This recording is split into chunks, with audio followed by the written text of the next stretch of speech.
to a show.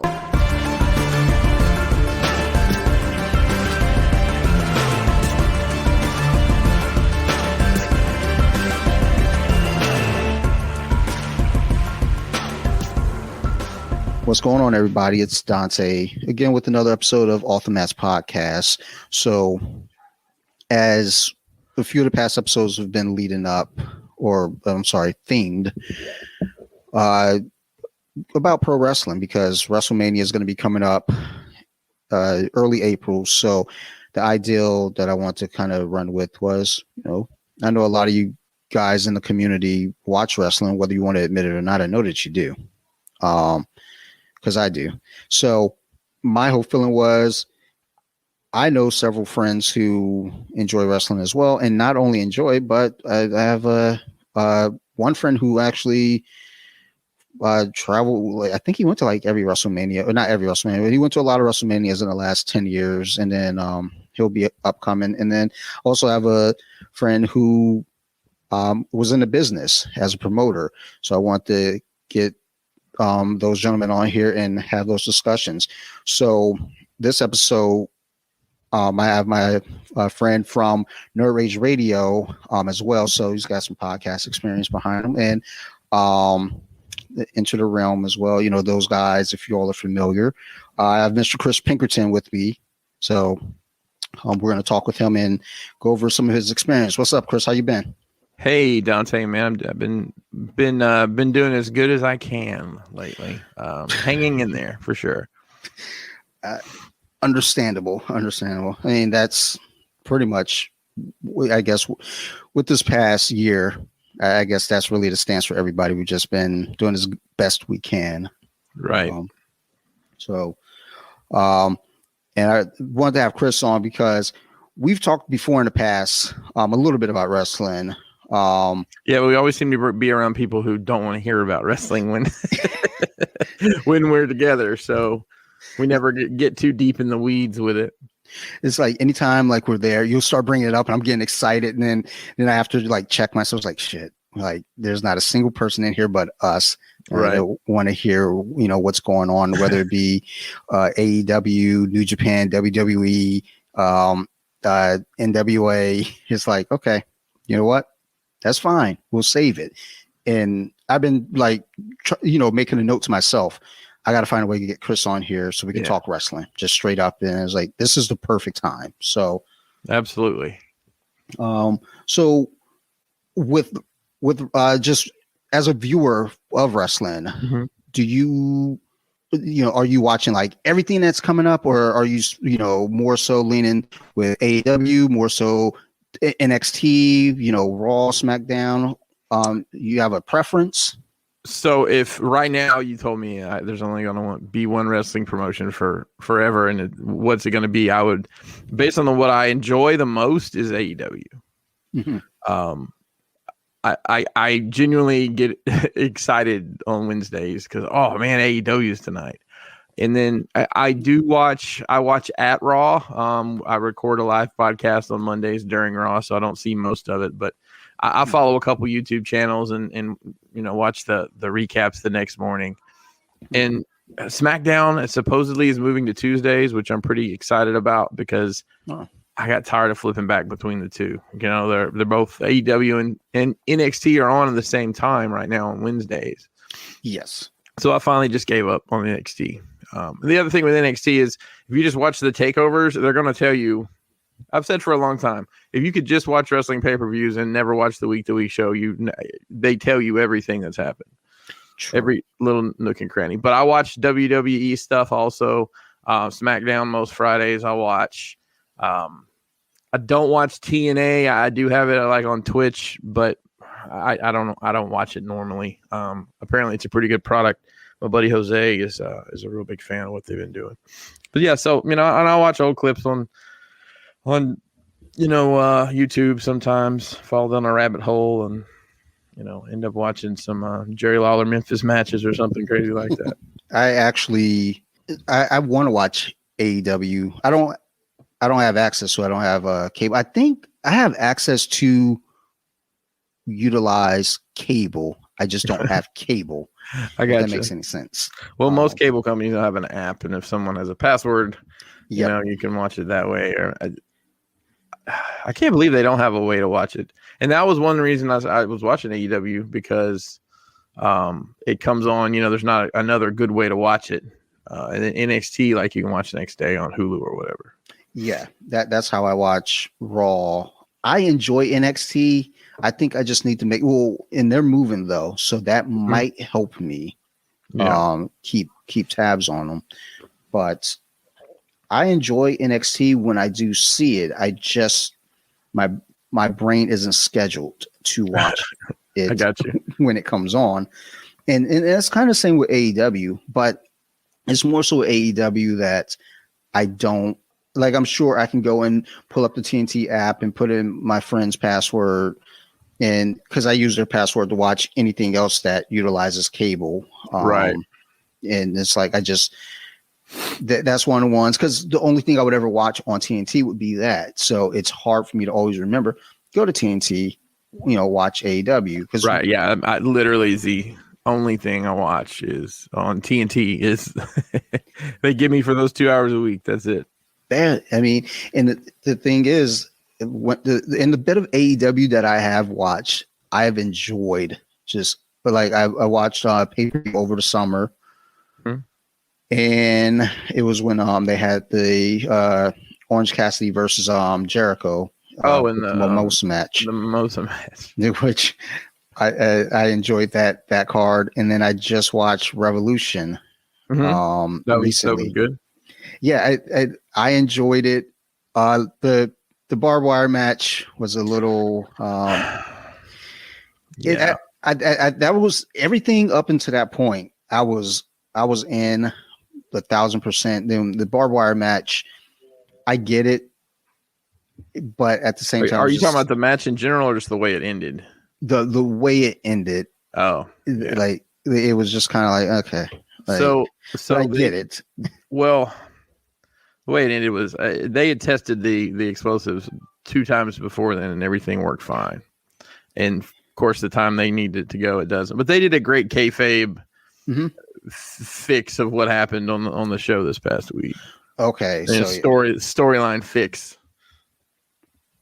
They basically said that Kenny Omega and Don Callis said that they didn't want to give Jon Moxley that kind of send off. He didn't deserve it, and the fans didn't deserve it. So they made it lame on purpose. And then Eddie Kingston cut a great promo too. So. Good save.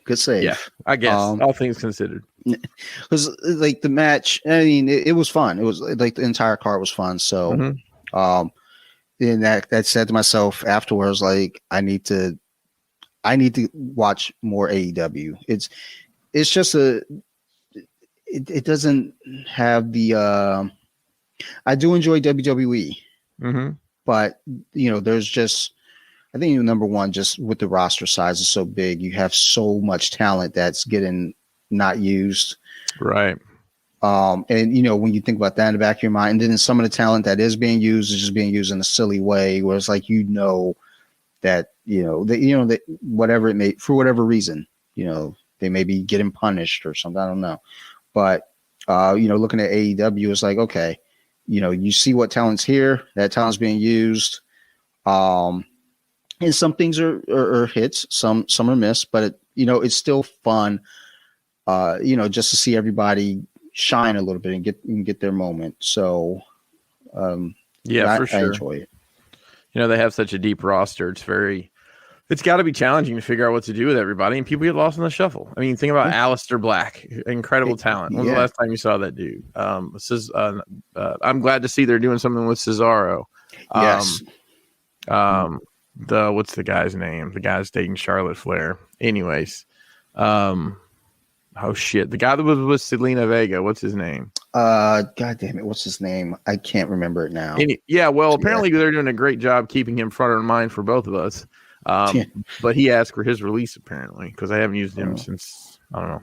I mean that's at one point in time I think they were just signing people so nobody else would sign them. Yeah. And I guess to an extent that's still what they need to do, but I don't know, man.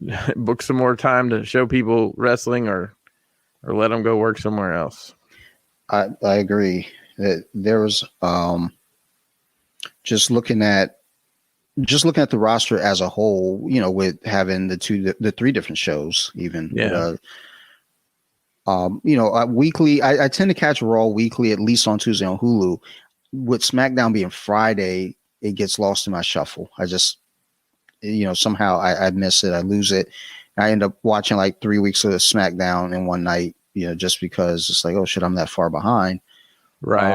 But then it's like you said, it's like, you're at kind of a point now where you just watch the pay-per-views and they'll give you a rundown of what's going on. Yeah, I mean, and I'll there's the Wrestle Talks, the channel I like, some British guys that, and I literally every morning it comes on at 8 a.m. So we're set 6 days a week at least, and I always I'll watch that and catch up on anything. And if something just seems like can't miss television, I'll go in and find it and watch it on the app or something. So, Yeah. but yeah, I mean, when we were growing up, Monday nights, it was great. And then they started doing Thursdays, and now we get Monday, like 2 Sundays a month. And then Monday, we're going to have Tuesday, Wednesday, and Friday. I mean, like growing up, we just got Monday, and sometimes we had Sunday Night Heat. Right. Sunday Night Heat, Saturday Night Main Event. And they made that feel so special, like Saturday Night Main Event. Mom almost dead to watch wrestling. Okay. Oh, I remember I didn't know that Saturday Night Main Event was back. So I was like, what's going on? Saturday Night Main Event. That's a thing again. And I checked it. I was like, okay, it's fine. It sounds special, but it's really just an addendum. So, but however it goes, that's fine. At this point, like I said, really, I check in for like I tune in hardcore for the 4 main pay-per-views: SummerSlam, right, Survivor Series, Mania, and Royal Rumble. Those are the 4 that the original 4. And then anything else in between, like TLC or Elimination Chamber, Hell in a Cell, I'll peek, but I'm not really, locked in. But I watch all of them. Every WWE pay-per-view. Sometimes the NXT ones, I literally just don't remember that it's happening. Like, especially if they do, sometimes they'll do a pay-per-view, quote unquote. I don't even want. I guess I don't get. Can you order an NXT show as pay-per-view? I don't even know. I guess we just use that term. Yeah. I'll just forget that it's on. If it's like one of sometimes they'll do like WrestleMania weekend. They'll do a takeover. Not WrestleMania. Well, they are doing. Yes, but the example would be like Elimination Chamber. They're doing a NXT the night before. I normally will watch that. But if it's NXT's doing their own thing on a Sunday, a lot of the time I'll miss it just because I'll forget. I stumbled upon Vengeance one Sunday night. I turned on WWE Network just to see, you know what, let me go ahead and sit back and watch some old King of the Rings. I was like, oh, Vengeance is on. Let me go ahead and sit down and watch this instead. But to be fair, I don't watch the NXT weekly show. So me knowing that it's coming up, it's very rare that I would even be aware of it. So there's that in the mix as well. But, that's just a thing. But for me right now, got a couple questions directly for you, just in general, just kind of, like I said, you ran a promotion, you were a promoter. And I actually just not finished Nerd Rage, the most recent one, but yeah, the most recent one. I'm kind of like 3/4 of the way. You're talking about an ideal for a match. Like, that's about the talent. Somebody's probably already done that, Matt. Just the count out. You have to win by count out. I can't think of it happening. I'm sure it happened somewhere. I'm sure. Yeah, I mean, but like as I'm like thinking, because I was driving when I listened, I was like, I'd watch that. That's, that adds a new twist to it all. I mean, it's basically what is it? Last man standing, essentially. Yeah, but you got to get back to the ring. Yeah, but it's got to be out of the ring, and that's a whole nother chapter to it. I like it. I watch it, dude. So Like send that over to AEW, make that shit happen. Yeah. But so when you were running a promotion, when about, like, how did it come about first off? Like, oh, sure. So I started as a wrestler, for the loosest term. A buddy of mine and that I'd known for a long time, and then the guy who became my brother-in-law.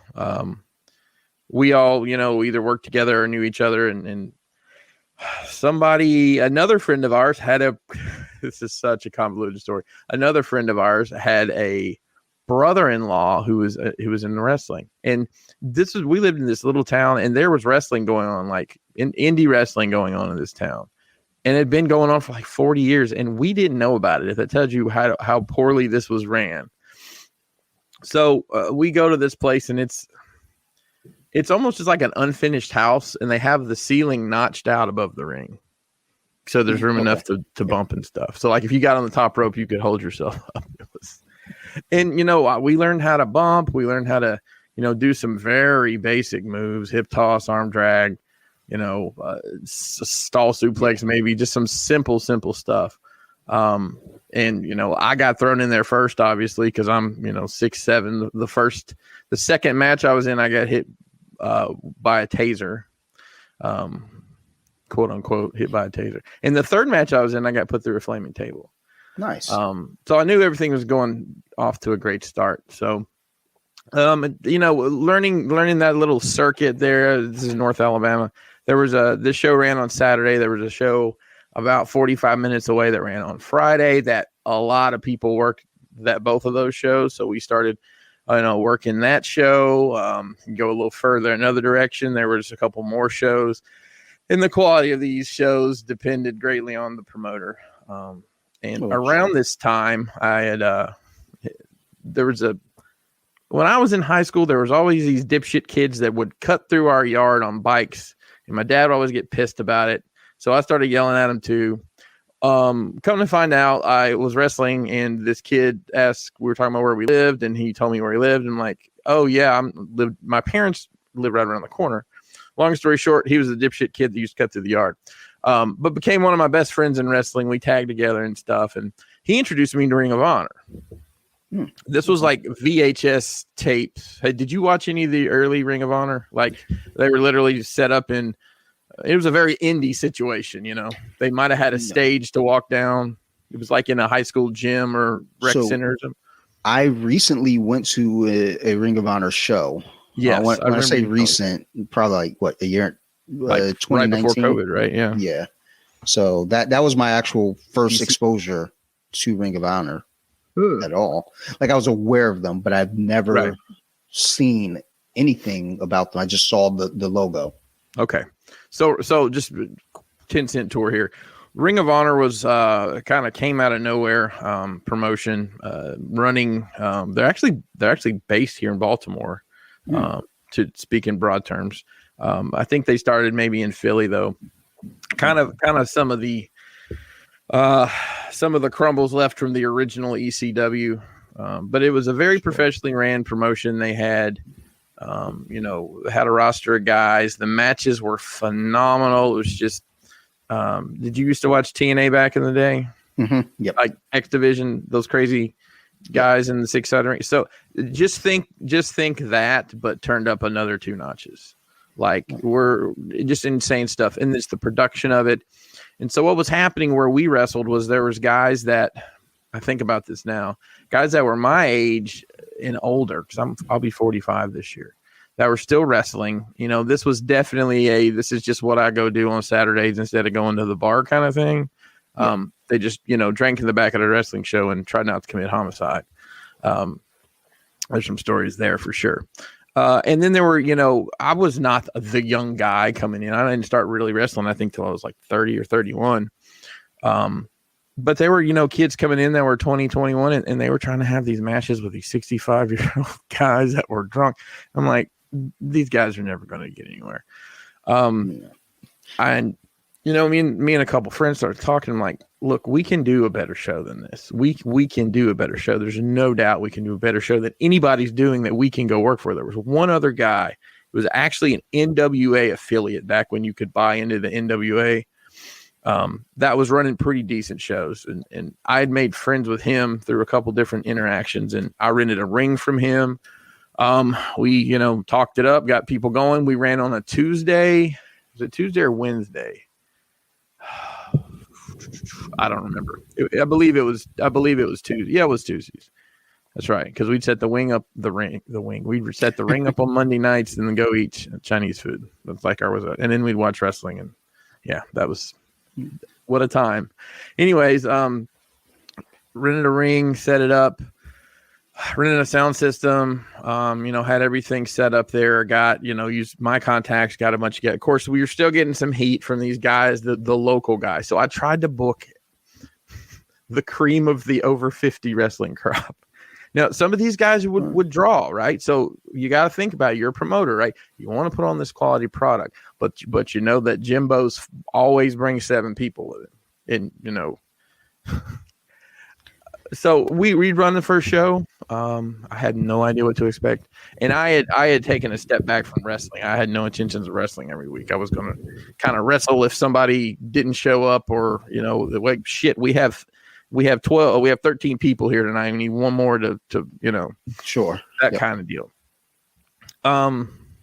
So we ran the show, and, I was expecting, I had no idea what to expect crowd wise. I think we had like 80 people there, which may not seem like a lot, but it was a lot. I mean, the shows that we were going to were probably drawing 30 or 40 people, sometimes 80, but not on a regular basis. 80 is a hell of a number. Like, just thinking about, like, if you do anything, people, having a crowd of 20 people watching something is enough to, sure. Like, oh, 20 people saw this. So now times that by 4, that's, yeah. Like you said, it doesn't seem like a lot, but when you put it in perspective, it's like, no, that's a good number. Right. Well, an early obstacle was finding a place to run wrestling, right? So, these people own their own building. The Keith Bubba Wallace Memorial Wrestling Complex is what it was called. It sounds like a place that if I saw that name, I was like, they wrestled there. I promise you. Yeah. Anyways, not a lick of pavement you had to park in the grass. Even the wrestlers, we had to park in the grass and walk through the front door just like everybody else. It was ridiculous. So, through connections and just trying to find, there was an armory and what they wanted. If they wanted, we were just going to try to do like a show here and a show there. We just could not find anywhere to do it. And one of my buddies that helped me start it, that kind of wandered away shortly thereafter, he was dating some girl who, I guess it had come up in conversation that her uncle every Friday, Saturday went to the Elkmont Country Music Barn off of Interstate 65 in Elkmont, Alabama. It was a country music dance hall with a stage and a snack bar. But there was plenty of room to put a wrestling ring right in the middle, and she was looking for something to fill in days where she didn't have something going on. So we kind of, came up with a rough draft of what she wanted, and I don't remember. It was a certain amount plus per head. We had to pay per however many people came in. I want to say it was only like, I think it was like either $50 or $75 plus $1 or $2 per person. I think it was $1 per person, and we were charging, I think, $8, which seemed outrageous at the time because the other promotion was charging $5. So I did the math. I'm like, okay, if we can draw this many people, we can pay out what these guys are used to getting paid. Which there's some guys that it's nobody you've ever heard of at this point, but there were some guys that were traveling, trying to make a name for themselves, had bought professional gear, actually went to the gym. I don't know if they worked out when they were there, but they went to the gym, had at a least present. they showed up. Right. They were selling 8x10s, and they asked for a little bit more money. And I was able to accommodate that, to keep them interested in the local product. So, we ran our first night, and, I got the money. I was sorting it out. And that was always, you have this pile of cash, and you have to pay wrestler A, certain amount, wrestler B a certain amount. And then you figure out, what you're going to be able to pay everybody else. And the way I ran it was, let me do that and see what's left. And if there's anything left, we'll put it in the kitty for later. So I paid out. This is probably going to make you laugh. I remember passing out envelopes, and this one kid, who was such a dipshit, but he comes up to me. He's like, "Hey, man, $10, man, that's double what I get everywhere else." I'm like, "Yeah, we're trying to take care of you guys." So, I was paying like the top guys, quote unquote, were getting $20.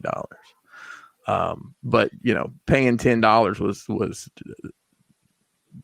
the top of the crop. They weren't getting $10 anywhere else. And then put it into perspective, what the other place, I mean, they were probably drawing 40 or 50 people, but the building was paid for. They weren't taking anything. So to pay my first wrestling match, I got paid $4. Actually, I still have the envelope. It's hanging up in my basement here. My $4 payout. And I get hit by a gimmick taser during that match.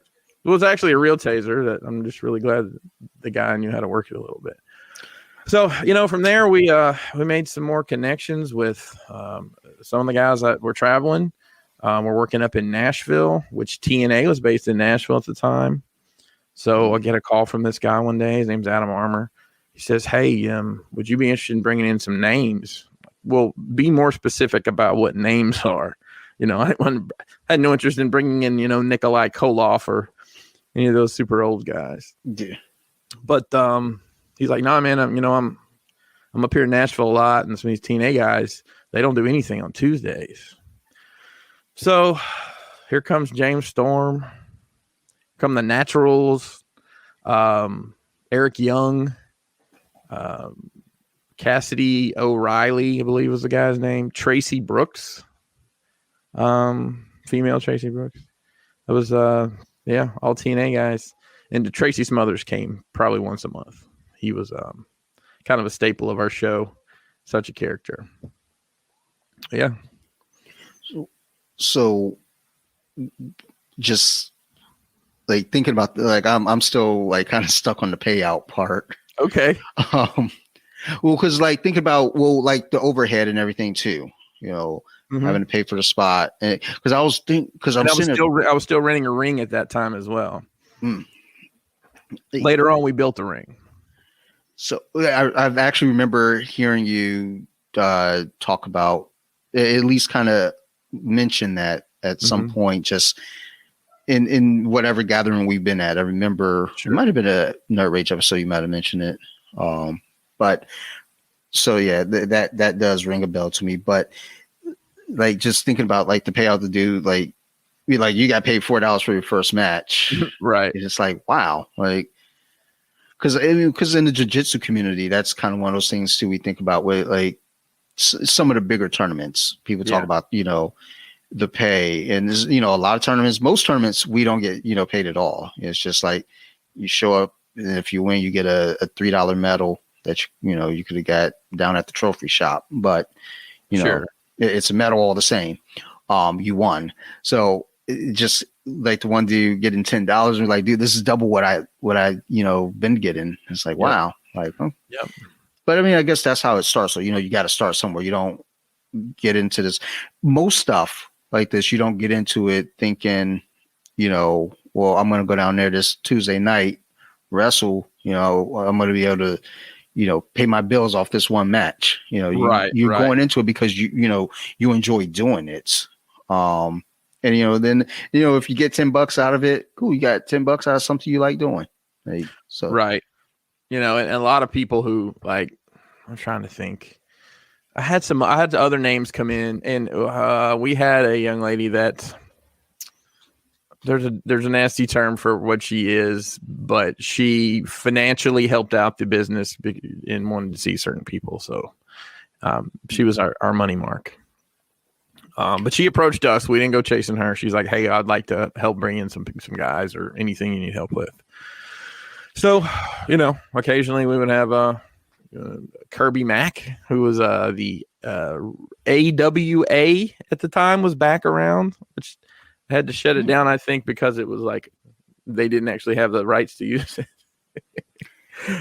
Kirby Mack, one that hate to say, but Chasen Rance, who was, I think he's a registered sex offender now based on some wrestling related things. So, yeah, always fun. Then so of course we had Samoa Joe come in, and that was expensive. That was very expensive. I vaguely remember you mentioning that too. Yeah. Or it might have been, was that on a flyer? I've got the poster here in the basement. Okay, that's what it was then. I was like, I know. It's over here with the belts and stuff. Damn it, I had so yeah, with the with being approached, though, to put on shows, like, I guess, because I think about that in the terms now, I should probably not talk with my hand over my mouth. Fuck, act like you've recorded before, Dante. Jesus fucking Christ. Because I think about now, with social media, we get approached emails or messages asking, hey, specifically like podcasting or just like jiu-jitsu in general, as far as gear, as we were talking before about this thing going on with the gi stuff. Did it ever feel weird, her approach you guys? Did you feel like, is this for real? Are you serious, or are you bullshitting me? Like, are you trying to scam us? I'm trying to remember how, because I didn't really talk to. I mean, she was in the crowd, and I'd say hello to her, but I didn't have conversations with her. And I think my brother, who became my brother-in-law, had talked to her online or something, and had approached it that way. One of the first names we brought in. This is a fun story. Are you familiar with any of 83 Weeks or any of those podcasts? No, I'm not. I don't know. So it's What Happened When with Tony Schiavone, or what's the one with Bruce Pritchard? Yeah, the Infinity Wrestling podcast, I'm aware of Bruce Pritchard. I haven't listened to it, but yeah, I'm okay. So Bruce is on there with a guy named Conrad Thompson. That's the number. It's the guy who is the not star on all those podcasts. He actually has a whole network of them now, and he just happens to also be my wife's ex-husband. Oh. The first time we brought Tracy Smothers to town, he paid for it. Oh, well, true story. That's in small wrestling world. Yeah. 7 degrees or 6 degrees of Kevin Bacon. Something like that. But yeah, I don't remember it being odd or anything. I mean, it came, she occasionally would want to bring in somebody. Like, I remember there was a guy, his name was Timber. Never heard of him. He wrestled up and down North Carolina. She wanted to bring him in, and I contacted him. I was like, hey, be interested in bringing you in. We're in North Alabama. You could fly. If you're flying, you fly to Nashville. If you were driving, whatever. What's your ticket for that? And he, I think he said like $600 or $700. And I said, man, I was thinking more like 100 plus trans. And he said, man, I can get that and stay home. I'm like, okay, well, good for you if you're getting $100 a night somewhere. I mean, yeah, stay home then. But yeah, but I'm trying to. We brought Chris Hero in. We actually had Chris Hero wrestle, who is now Corey Graves on WWE. So I saw your post on the ROC Wrestling Facebook, and you had put up a comment. I think you said one of these guys sitting at this table used to wrestle my promotion. And I read that, like, I didn't follow any of the other comments, but I was like, I'm guessing Corey Graves. Yeah, it was Sterling James Keenan was his name. And that, man, we put out DVDs in the roughest sense of the word. We had a guy edit shit together and burn DVDs for us. And that match was filmed for DVD, but I sent the guy who was doing my editing at the time was in Indianapolis. And apparently he was big on drugs and lost the tapes. But he told me they got lost in his mom's trunk, which makes no sense. But okay, yeah. But actually, Chris Hero, I guess, was working in Birmingham, Alabama, and tweeted out something along the lines of the last time I wrestled in Alabama, it was against Corey Graves, and I came out to double Dutch bust, which he did. I always thought that was odd. And then Corey Graves commented back something about, and that old lady in the front row hit me with half a hockey stick or something like that, which would have been Miss Fran, who sat in the front row and would hit the guys with a hockey stick if they got too close to her. Nice. Good for her. Good for her. She was fun. Rest in peace. I spoke. Actually, side note, I spoke at her funeral. I had a gimmick name, of course. I was Chris Castle, and she passed away. It was right. We had stopped running the show. At that point, I had sold it to someone else. But I got contacted. I was pretty good friends with her grandson, who actually wrestled for us as well. But she had been coming to wrestling forever. She went to that other show, and she was always so mean. I was scared of her when I wrestled. I'm like, because it's like, what am I? I can't hit her back or anything. So they asked me to speak at her wake, and I get there, and it said, the whatever I don't know, what are they saying in the front? The person's name, whatever. You go to the inside, and it's got what do you call that? The playbook, or I probably wouldn't be a playbook at a wake.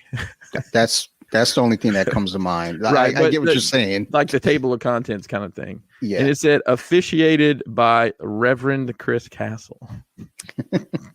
Like, if I don't run with this gimmick. Anyways, I don't know where I was going with that. Corey Graves. Yeah. So Ricochet used to work for us a lot when he was about half the size and 4 times the hair. He was based out of Kentucky. So anytime we ran Tennessee sometimes, and they'd come down, him and Chuck Taylor, who wrestles for AEW. Yeah. They were a carload. So you got them together. There's someone I cannot remember now. Every time they came to Baltimore, WWE comes to Baltimore. I cannot remember the wrestler now. He was one of their cruiserweights, though.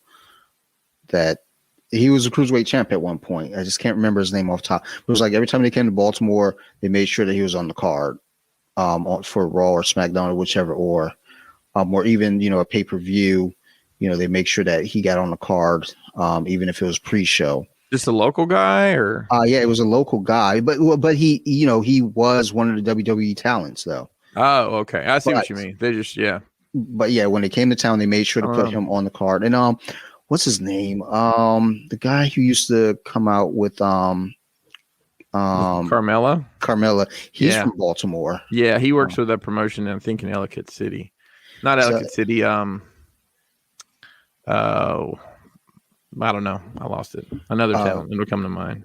I went out to an Orioles game a few years back, and we're all sitting. We went out to dinner afterwards, and I was sitting there, with my buddy, and his high school buddies there, and his wife. The high school buddy's wife is cousins with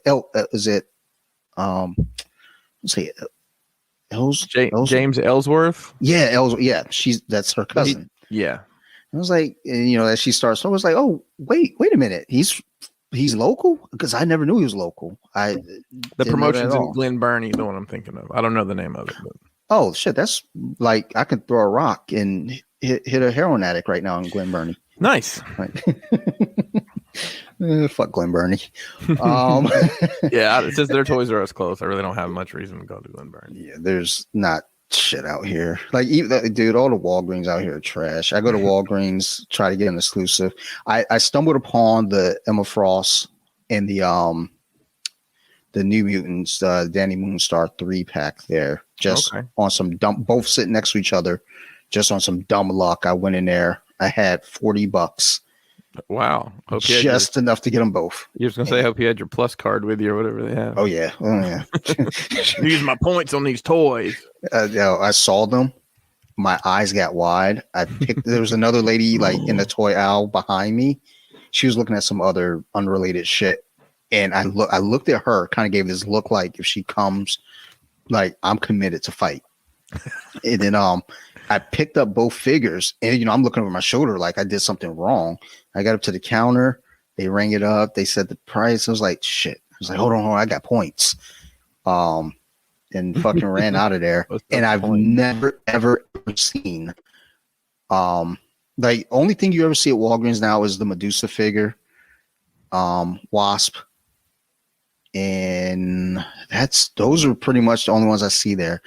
Every so often I stumble into what was it? There's an Iron Man that came out recently that was an exclusive. I saw 3 of those. Asked Maryland Phil, you need? He was like, I have. I was like, okay, I'm leaving.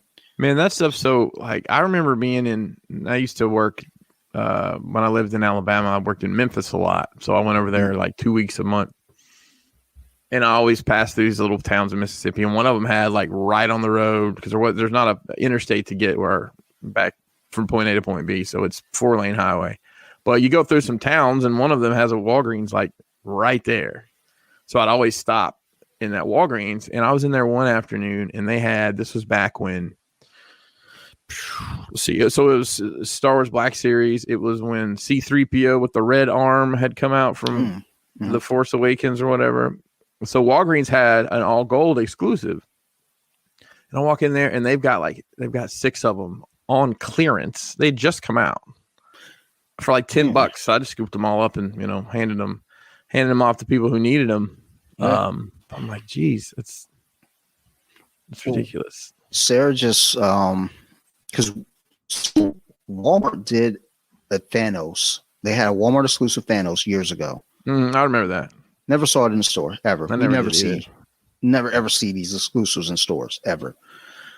I don't know about the new Thanos, if that's an exclusive or what. I don't think it is, because somebody just posted a picture and said they saw it at GameStop. Okay. I was thinking it was Target, but I may be wrong. So we found them. Well, I say we because my wife did. So I'm an extension of that.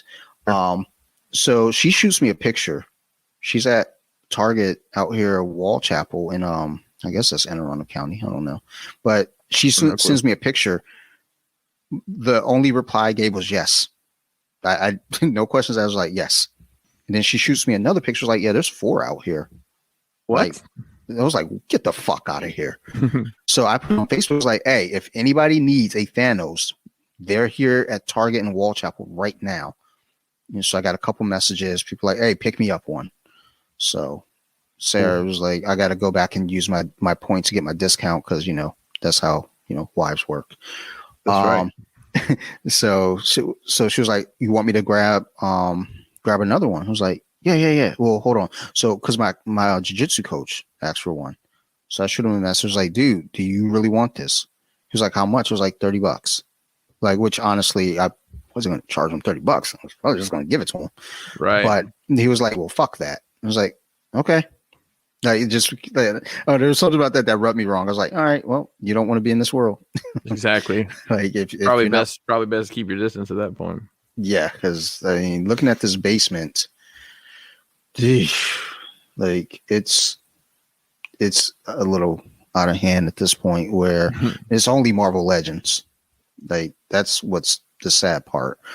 And actually, for y'all that are listening, a big part of what got me kicked off on collecting the Marvel Legends was Kris.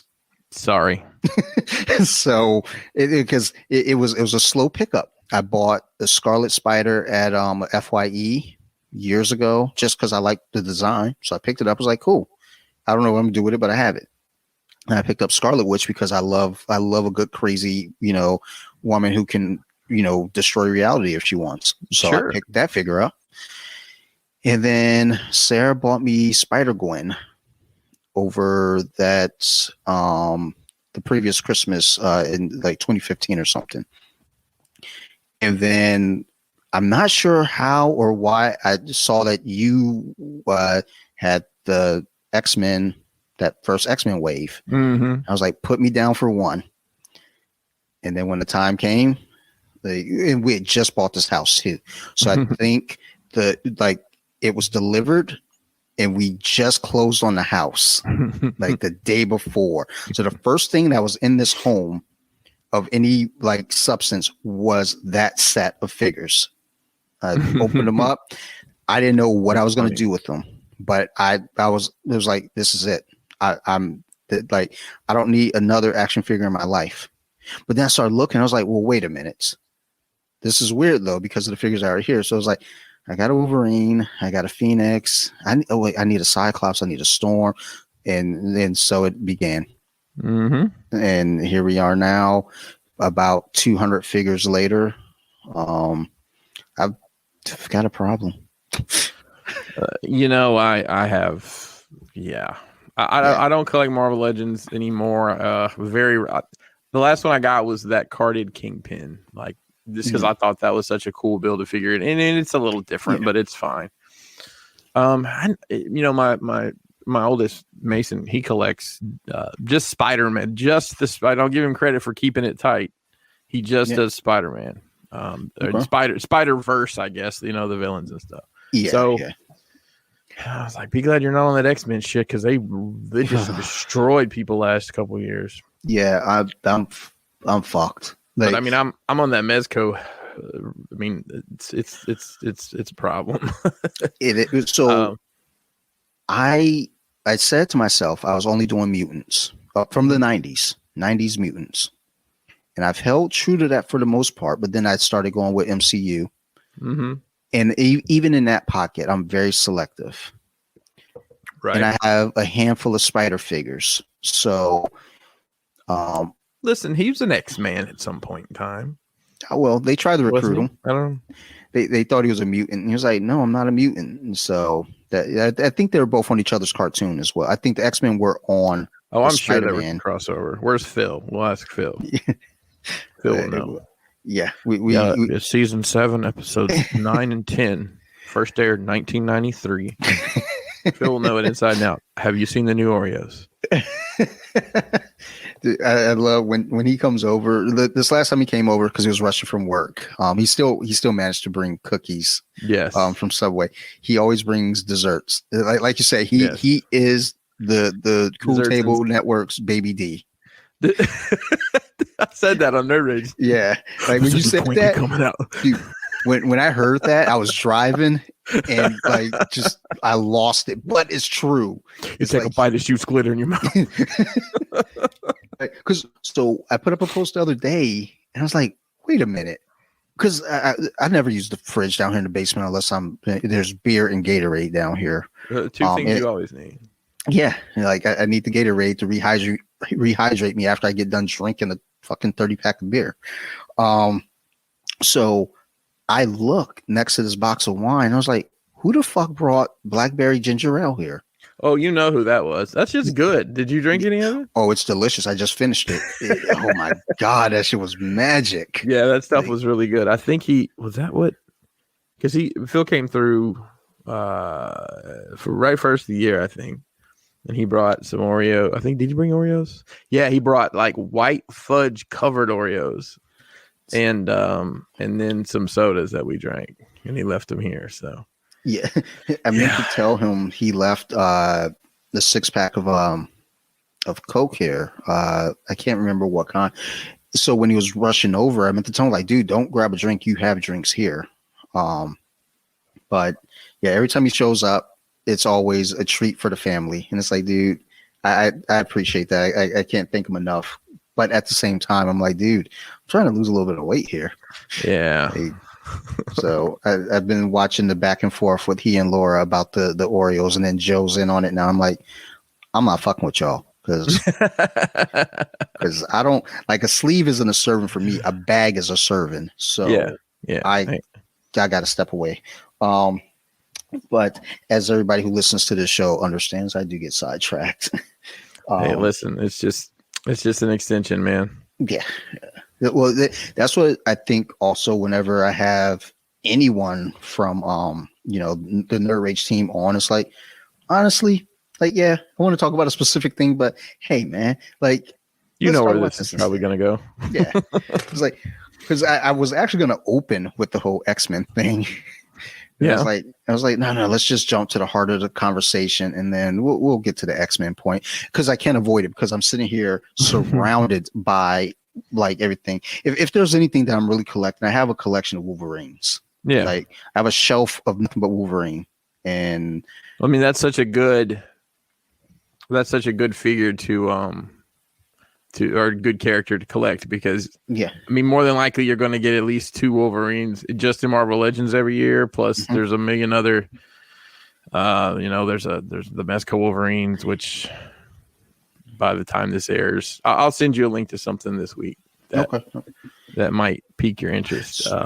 But there's, you get the Mayfix stuff and those crazy Reveltech stuff. If you wanted to get into some of that, I mean, it's just it's like Deadpool for Joe. There's to the point where you're frothing at the mouth because there's so much you can't digest. So, well, I started looking at some Mezco stuff, and I sit there, I bookmark stuff, I put stuff in the cart, and I'm like, dude, just stop, just stop.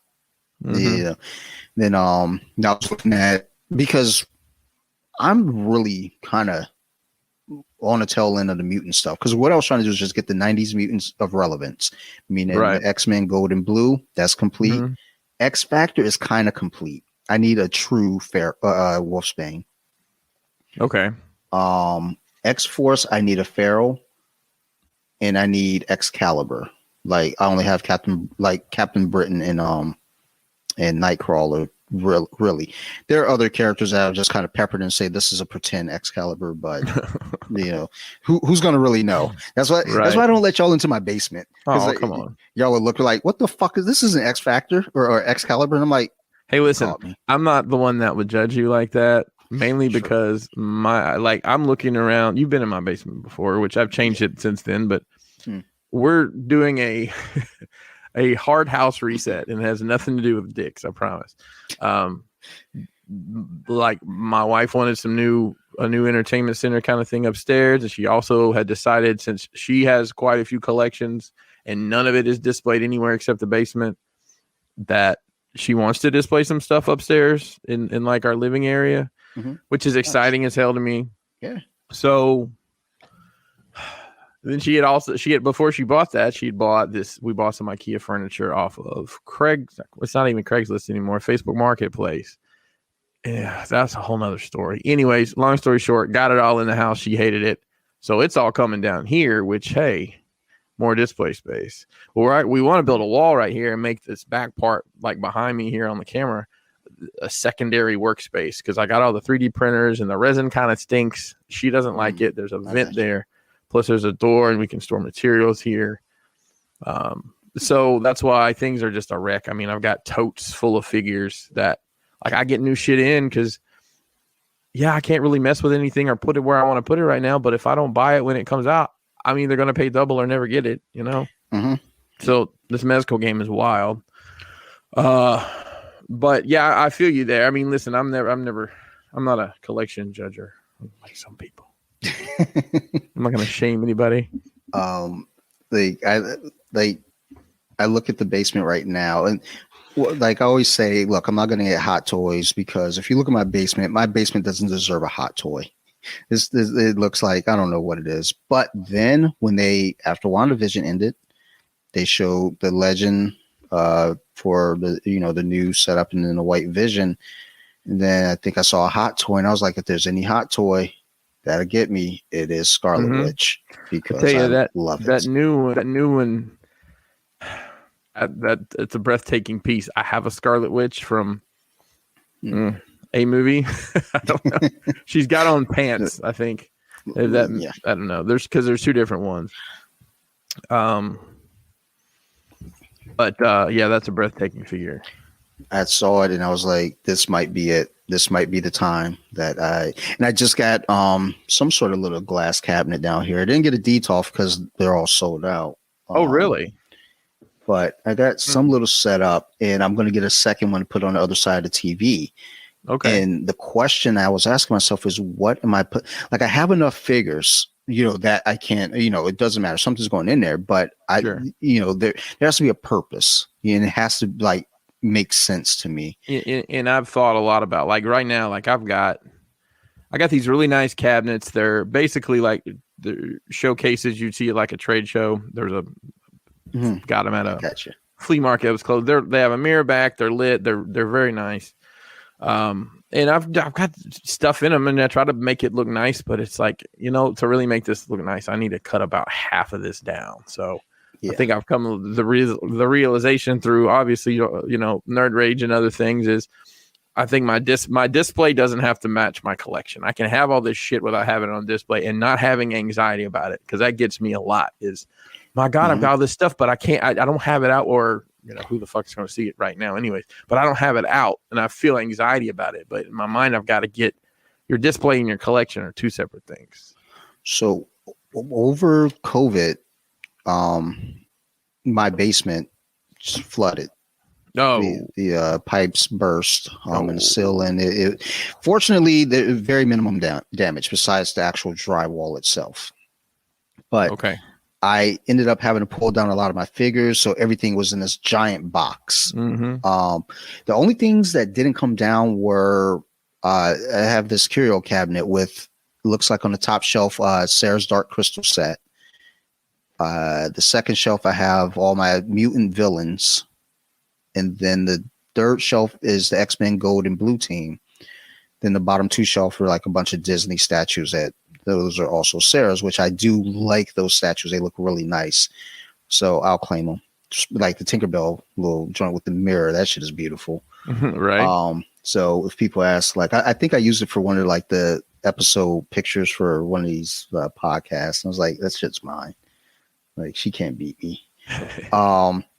But that was the only thing that stayed up. All the other figures were pulled down and put in a box, and I just started pulling those back out. I still have a few figures in the box, but as I'm going through this now, I realize I have a lot of mismatch. It's just, right. I have like Captain America, Scarlet Witch, comic versions, Vision, Namor. It's like, but then I don't have any, other figures from the Avengers. Then I have, Fantastic Four for some reason. I don't know why. I think because I saw them at Walgreens. It was like, I got to get them now. Well, you probably bought one and then like, well, shit, I got to get them all now. You tricked yourself. Well, yeah, because I saw Human Torch. That was the first one. I was like, well, I'll get this. And then I saw Mr. Fantastic. I was like, well, shit, I may as well get the other one too. We ordered Thing when it became available, and I saw Invisible Woman. I was like, well, shit, I got them all now. And I was like, now I need a Doctor Doom, and they didn't have one yet. So, but either way, like I'm thinking about with this next case, one shelf for the original 6 Avengers. Then the next shelf will be the Fantastic Four and their peoples. Okay. But then the bottom shelf is like, my Spider-Man collection isn't cohesive enough to say, hey, I can put Spider-Man and the Sinister Six here, or the Spider-Verse people, or so I'm trying to figure out what goes there. And then it's like, well, if I get that Scarlet Witch, but then that wouldn't make sense to put there either. So it's like, well, shit. So I'm going to get that fucking hot toy. I just got to figure out where it's going to go. I may need to go in its own little spot. Yeah, I'm looking around the basement, and I've got 2 other options that haven't been, like, even right here behind me, there's kind of an open area that I might tinker with. I'm just not sure yet, but I'm gonna get that fucking doll, and I'm in. It's like I'm not all the way in. Like, it might be a hot toy, one every couple years if it works. But I saw that figure and I was like, oh my God. Like, I sent it to Sarah. I was like, and she thought it was a Marvel Legend. So I was like, she was like, yeah, we got to get it. I was like, she said it. So she said it. It's the gospel now. Yeah. So when it shows up, she says, so how much is this one? It's like, $250. Like, what the fuck? So yeah. And then that will be probably. Well, what you do is you go pick out your 7. No, let's see, that'd be your 12 worst Marvel Legends. It's like, would you rather these 12 figures or this one beautiful collection? Yeah. Well, then you probably don't want to do that, because then she probably stopped hunting for you. So the good thing about how I collect the Legends, though, it's very, very selective to a degree. Like the trash figures that I have is only because I bought a set to get the Build-A-Figure. Sure. But like my individual pieces, it's extremely like precise. It's like, again, the X-Men Gold and Blue, all the villains, even my Spider-Man characters. I have Miles, Gwen, I have the Venomized Miles and Gwen. They're fighting. Carnage and Venom that I actually got from you. Thank you for that. You're welcome. Green Goblin, Dr. Octopus, Black Suit Strike, so it's like that's there. And it's like, everything's kind of specific and just like, okay, I have these and there's a reason for it. I have a bunch of miscellaneous mutants from the 80s that I can't say, oh, this is the 80s X-Men team, because it's not. They're from the team, but it's like, they're just pieces that I give to my daughter. I think I gave her that Pirate Deadpool that's now picking up value. It's like, oh, well. That's crazy. Yeah, Charlie's got at one point it was all set up on a shelf and its furniture got moved, and he doesn't play with anything. He plays video games. That's it. Like, their entire lives are digital. Yeah. That's my daughter now. She woke up the other morning and was like, she wanted to play on the iPad. I was like, or how about no? Then she started running around and jumping in our room and like bouncing. I was like, here, take the fucking iPad, all right? Yep. You made your point. You made your point. But with staring back to wrestling, like early on with watching wrestling, like what was your, let's wrestling period. Right. What was the first your first wrestling memory, like as far as watching it on television or being at a show or whatever? I remember we lived in Tennessee when I was probably through the third grade, and right after third grade we moved to Huntsville, Alabama, where I call home and where I was born. So where you're from? Where I'm from, God damn it. And new school, everything. Made a couple friends, and one of those friends was huge into wrestling. Like, he watched it, watched wrestling. Like, that was what his life was wrestling. And I'll be honest, I'd never watched it that I could remember before that. So this would have been 85 or 86. So whichever. This is a horrible reference point, but it is what it is. The year the space shuttle blew up was the year I was in fourth grade. That's what I can put that in my head. That's where I was when they told us. Hey, and he loved wrestling. He had all the LJN figures in the ring. And to this day, I don't remember. I mean, I collected G.I. Joe, Transformers, Masters of the Universe. I don't remember ever even seeing the wrestling figures. Maybe I just like I had on blinders for what I knew I liked. But I started watching it, because he watched it, and I never got any wrestling figures. I just never had any. But I remember we went. There was a house show in Huntsville, and Hogan was going to be there, and he fought King Harley Race. I remember that was the main event. And his music would not play, so we came out to Demolition's music. And we were like, what? The biggest thing I've been waiting on all day, that stupid song, and you played Demolition. I don't remember a whole lot about it other than that. And we had pretty decent, I remember where we sat even, and, decent shot of the ring. And I remember not too terribly long past that, I really liked Ricky Steamboat. I thought Ricky the Dragon Steamboat and WWF was just great. Well, he loses the Intercontinental title to the Honky Tonk Man, and I stopped watching it. I'm like, I don't like this anymore. And I guess it wasn't on my radar that NWA WCW was a thing, because he just went over there. Mm-hmm. So that was really my first memories from wrestling. What about yourself? It's weird because I thought about this recently. Just watching the WWE Network. I always go back and start looking at some of the matches and start thinking, like, okay, my memory predates this.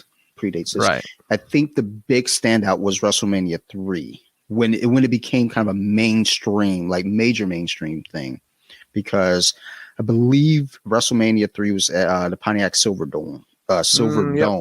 Yep. And I lived in Detroit at that time, so it was a big deal for us up there. I think a family friend had actually gone to WrestleMania 3. They had like beyond nosebleed seats. Oh gosh, that was a huge huge place, right? Yeah, it is. I think for a long time it was the attendance record, and like to have a seat like way out in the rafters. It's like, well, you're not. I mean, you're there for the experience at that point. Exactly. You're not going to be able to see anything. But that, if anything, is probably my first memory as far as just it being on my radar. As far as watching it, I'm pretty sure, the usual Sunday, superstars of wrestling. Sure. Yeah. I watched that, But they're, just kind of pepper memories here and there. Like I remember being a fan of Ricky the Dragon Steamboat. I do remember him losing to Honky Tonk Man. I remember him having that rivalry with Macho Man briefly. Because just as they're kind of coming up the ranks together, it's almost kind of a natural progression. Right. Later on, I think the biggest memory that stands out to me was like following WrestleMania. I feel like well,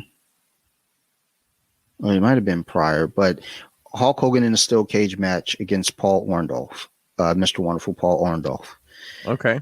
I do remember that, and just kind of being glued to that because I remember looking at the cage and I was like, "That's a weird looking cage." Is this the blue cage? Yeah. It was just like that, but the stipulation was you had to climb out of the cage to win the match. So it made sense how it was built. But I remember just thinking like, that is a really dumb looking cage. Like huh? Like that's dumb. But that's probably one of my earlier memories that at least kind of kickstarted me watching. And then my favorite early memories when Shawn Michaels kicked Marty Jannetty through the barbershop window. Yeah. that shit is always like, I still just like go back and find it and watch it because I'm a Shawn Michaels fan from beginning to end. So I don't know. Like I like the Rockers. I think it's just because the bright colors, like the pink. I don't know, but if anything, that was the fake Rock and Roll the better looking Rock and Roll Express. Yeah. So, and when I discovered NWA and WCW, I remember seeing the Rock and Roll Express and thinking, "Who are these fucking phonies?" Little did you know, dude. That's funny, man. Yeah. You don't know that you've been watching the bootlegs. It's like these are the originals. Yeah, I'm watching the No Frills brand, the one who just came in a white box. Yeah. But yeah, those were like my early memories. Just because when I moved to Flint, that was the first time I actually got to play with kids outside, and all the kids were wrestling fans, but they all watch NWA. So they're talking about Lex Luger. They're talking about Sting and Ric Flair and the Road Warriors. I didn't know who these guys were. I was like, what the fuck? Like, how do I watch it? Because I didn't have cable either.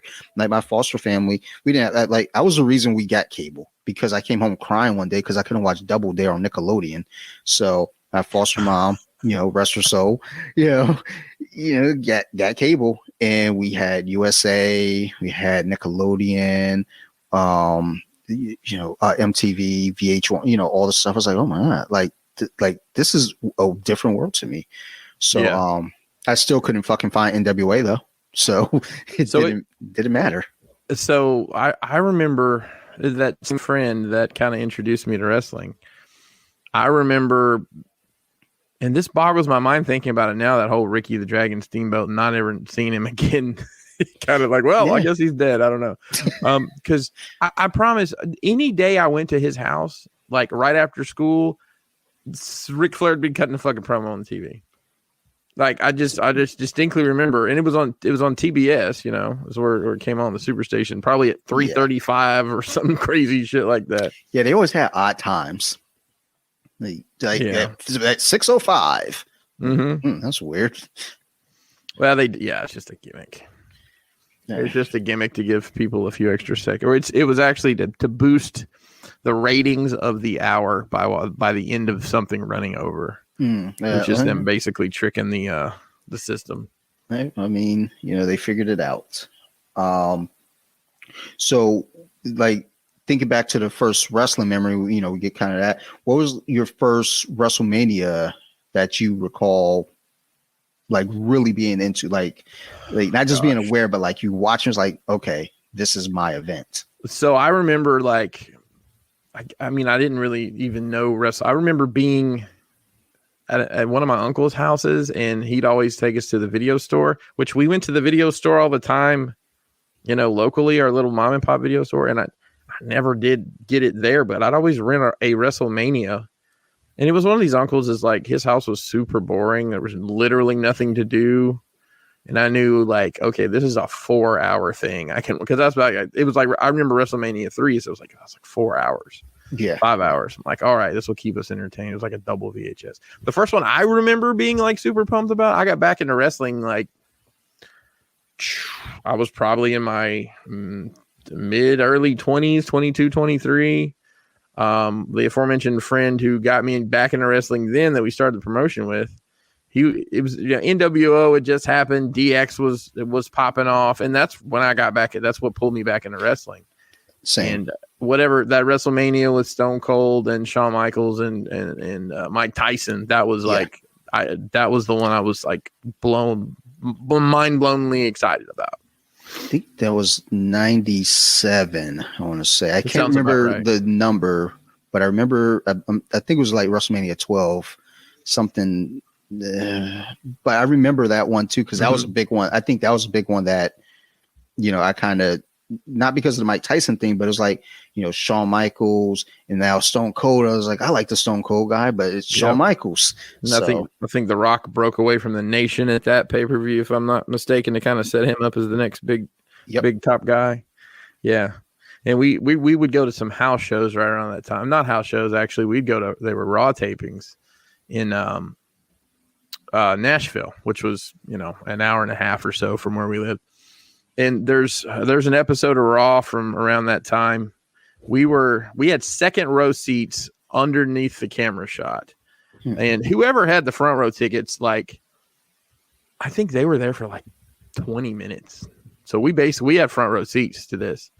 And the Dirt Sheets at the time had reported that Val Venus was going to be premiering because they'd been showing the "Hello, ladies," the promos, you know. Yeah. In the shower with Jenna Jameson and all that. Well, he was debuting that night. So we had a sign that said Val Venus is my dad. And you can actually, we hold up the sign. They don't get a good shot of it, but yeah, you can go back. I found it recently on the network. I'm like, look, there's me and my dumbass friends all wearing those hats.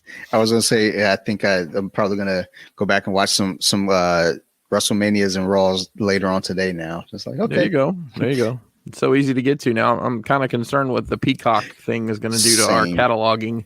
Do you know when that's supposed to take place? So the way I understand it, they want Mania on the Peacock app. So what I haven't seen clarification is, are you going to am I going to go to log into WWE Network one day and it's the Peacock network? Because see, like through our Xfinity, we get Peacock for free, but it's not really Peacock. It's like Peacock attached to the side of Xfinity, like you can say it any remote or whatever. But I'm not sure that that's the same thing as what this is. So it's very confusing to me. I don't know. Because I pay $10 a month for the network now. I'll pay $10 a month for it still, unless it's free through my TV. But I just can't imagine I'm just going to say a WrestleMania and it's just going to start playing. If that happens, then I'm fat and happy. Well, hopefully, we used to pay $60 for WrestleMania. Jesus, yeah. I mean, when WWE Network came about, and then that was kind of the catch. Was like, look, all the pay-per-views are here. Yep. I was like, wait a minute, I can pay. It's $120 a year, and I can watch the wrestling whenever I want, and I get all the pay-per-views. Okay, let's do that. I mean, I wish UFC would take up that model with because. Like I can watch all the UFC fights, you know, after, you know, the period has passed, you know, but like I think the last 2 UFC cards I've ordered, and you know, I'm not disappointed, you know, I don't regret it, but there's $70 a pop now.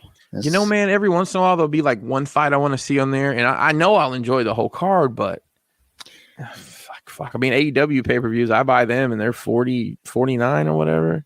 Yeah, but like UFC has one like every month they have that kind of and it's that shit. It and the thing is, when it's like with pro wrestling, it is scripted.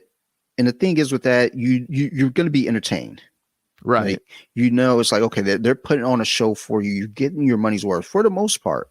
With a UFC card, you could pay that $70, and like there was a free card on ESPN last night, and one of our guys fighting out of Crazy 88 in Elkridge actually was on the first fight.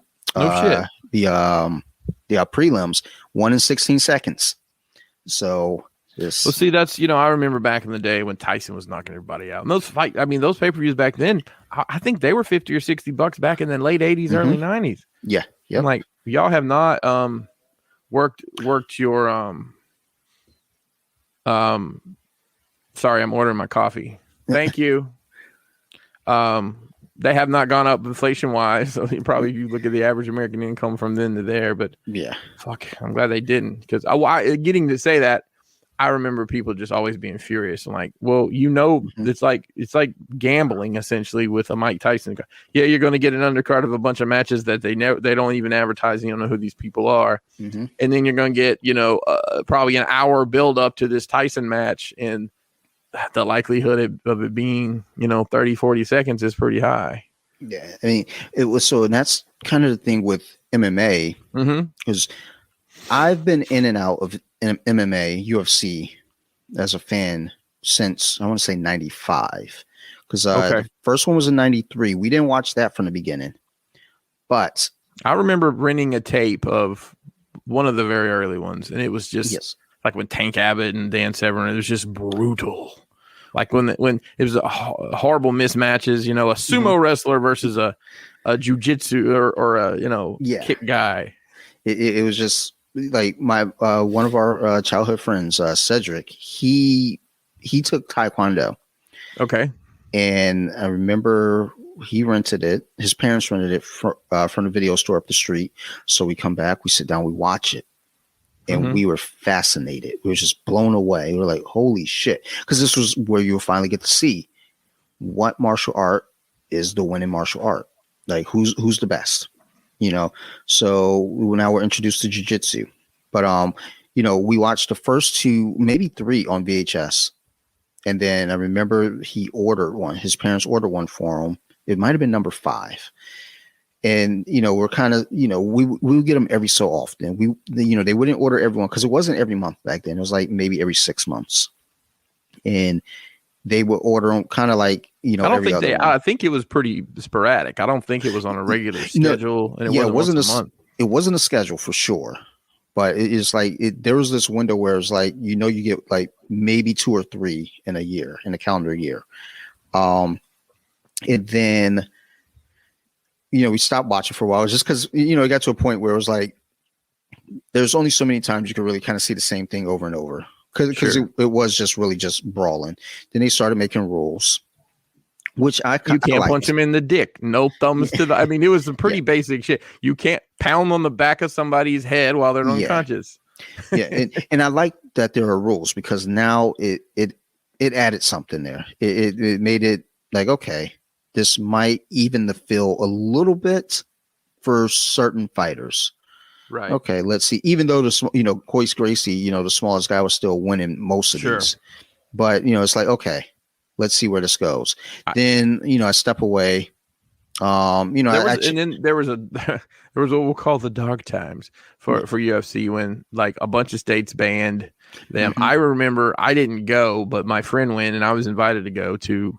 It was a UFC fight in Dothan, Alabama. That was Joe Rogan's first UFC because he talks about it every so many episodes. Okay. As soon as you said it, I knew you were going to say that place. I was like, yeah, I bet you it was that one. Yeah. So he went down there and he said it was like,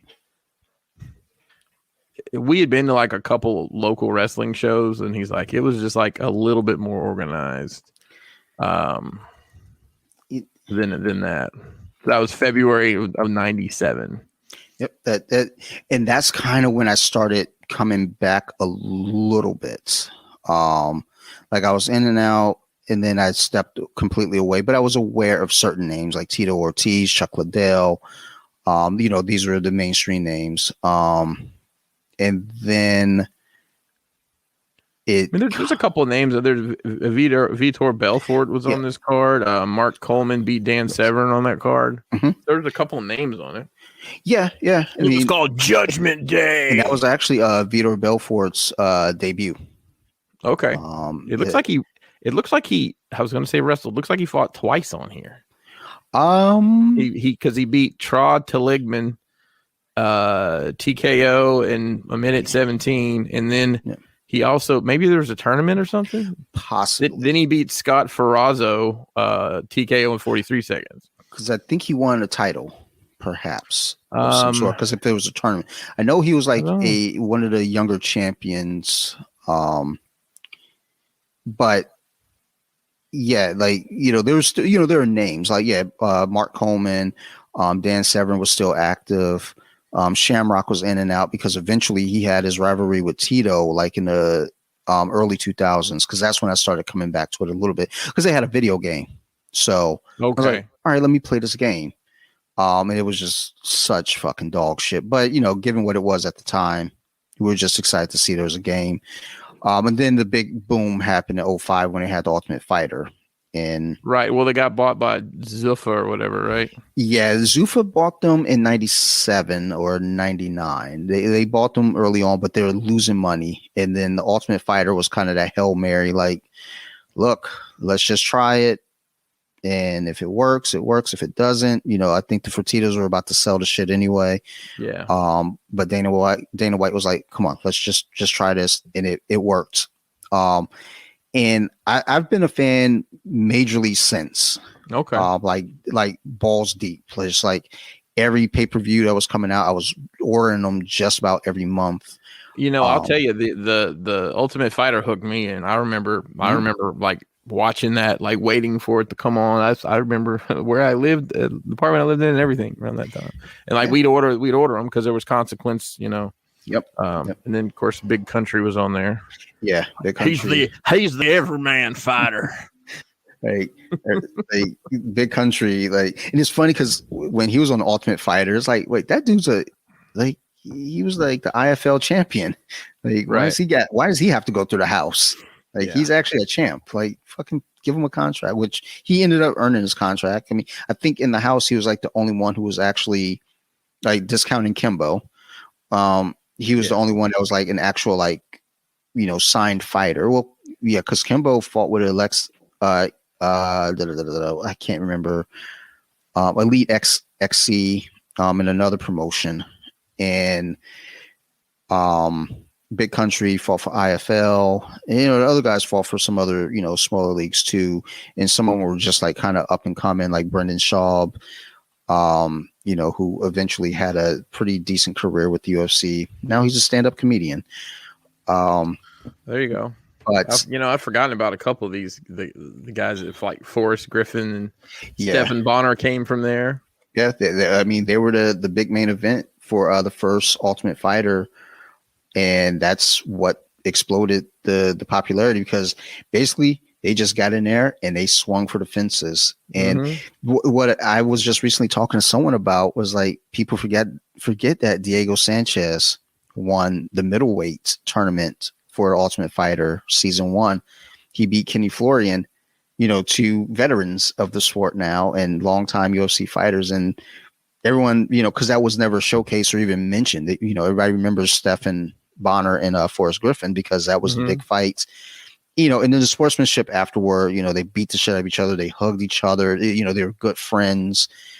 And I think that whole little scenario in itself did a lot for the sport as far as just putting eyes on it, but also showing people that when you watch old school boxing, it was like, okay, like I said, we get the pay-per-view main event where it's Mike Tyson. We get a bunch of undercards we don't know about.